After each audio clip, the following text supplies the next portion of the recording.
बड़ी सनतों पर 10% super tax को कम करने का टैक्स लगा रहे हैं। सीमेंट, स्टील, चीनी की industry, oil and gas, textile, banking industry रूखी सूखी मिलकर खानी होगी। मुल्क को डिफॉल्ट होने से बचाने और दिवालियापन से निकालने के लिए हुकूमत के मुश्किल और बड़े फैसले। हुकूमत का बड़ी सनतों पर 10% सुपर टैक्स लगाने का ऐलान। Cement, steel, sugar, oil and gas सनत पर सुपर टैक्स नाफिज। बैंकिंग, टेक्सटाइल, ऑटोमोबाइल और सिगरेट की सनत पर भी सुपर टैक्स।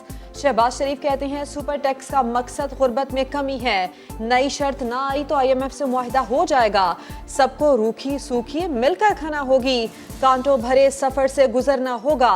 गुज़श्ता दौर में बदतरीन करप्शन हुई। इत्तेहादी हुकूमत ने जुर्रतमंदाना फैसले किए। मुल्क को दिवालियापन से निकालेंगे। पिछली हुकूमत के दौर में बदतरीन करप्शन हुई है और इस हवाले से उनकी जो ताख़ीरी जो हरकत थी, ताख़ीरी जो हरबे थे, इन तमाम हवालों से जो मईशत दिवालिया होने जा रही थी, इन इक़दामात के नतीजे में इंशाअल्लाह पाकिस्तान अब दिवालियापन से निकल आएगा। मौजूदा बजट से ज्यादा किसान दोस्त बजट पिछले 10-20 सालों में नहीं आया। वजीर खजाना मिफ्ता इस्माइल का कौमी असेंबली में इजहार ख्याल। कहा हम खुर्दनी तेल में खुद कफील होने की जानिब गामजन होंगे। किसानों को पैसा सब्सिडी नहीं सरमायाकारी समझ कर दिया है। रवां साल माली लिहाज से बहुत बुरा समझा जाएगा, लेकिन मुल्क अब डिफॉल्ट की तरफ नहीं तरक्की की तरफ जा रहा है। वजीर आजम ने बहुत मुश्किल फैसले किए। करंट अकाउंट खसारा इस साल $17 अरब का होगा। सुपर टैक्स सिर्फ 1 साल के लिए लगेगा।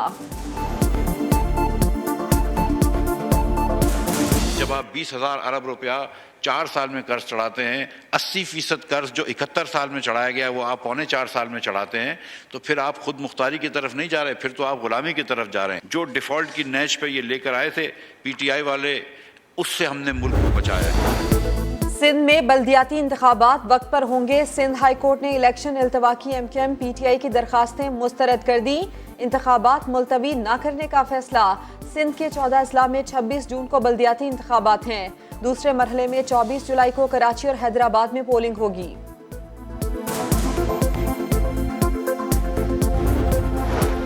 रुकने कौमी असेंबली मोनिस इलाही के खिलाफ तहकीकात में अहम पेशरफ्त। अलायंस शुगर मिल्स में 3.5 अरब के मुबैना फाइनेंशियल क्राइम का इंकशाफ। समा ने अहम दस्तावेज हासिल कर लिए। Financial crime cash payment vouchers के जरिए 2018 से 2019 में किया गया। 2.25 अरब रुपए की मुबैना गैर कानूनी ट्रांजैक्शन सामने आई। पाकिस्तान स्टॉक एक्सचेंज गिरावट के बाद बेहतरी, मार्केट संभल गई। 100 इंडेक्स में 500 पॉइंट्स की रिकवरी हो गई।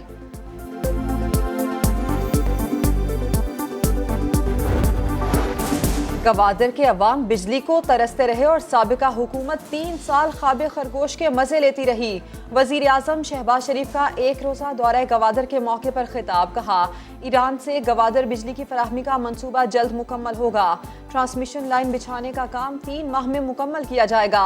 गवादर यूनिवर्सिटी की जल्द तामीर मुकम्मल करने का ऐलान। कहा गवादर के घरों के लिए सोलर पैनल मंसूबे पर तेजी से काम हो रहा है। माहीगीरों के लिए कश्ती के 2000 इंजन जल्द आएंगे।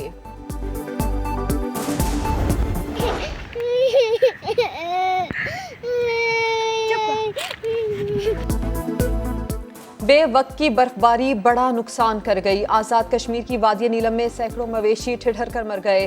स्टेट डिजास्टर मैनेजमेंट अथॉरिटी के मुताबिक मुख्तलिफ पहाड़ी इलाकों में 700 भेड़ बकरियों की हलाकत रिपोर्ट हुई, लेकिन नुकसान इससे कहीं ज्यादा है। बुलंद पहाड़ी इलाकों तक रसाई ही मुमकिन नहीं। एक गडरिया अपना पूरा रेवड़ मर जाने पर रो रो कर इल्तिजाएं करता रहा।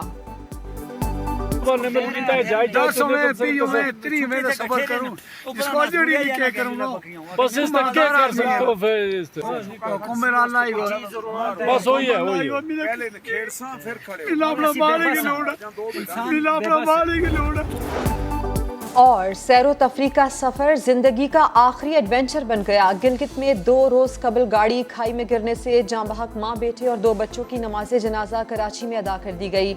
मरने वाले लियाकताबाद के रिहायशी थे।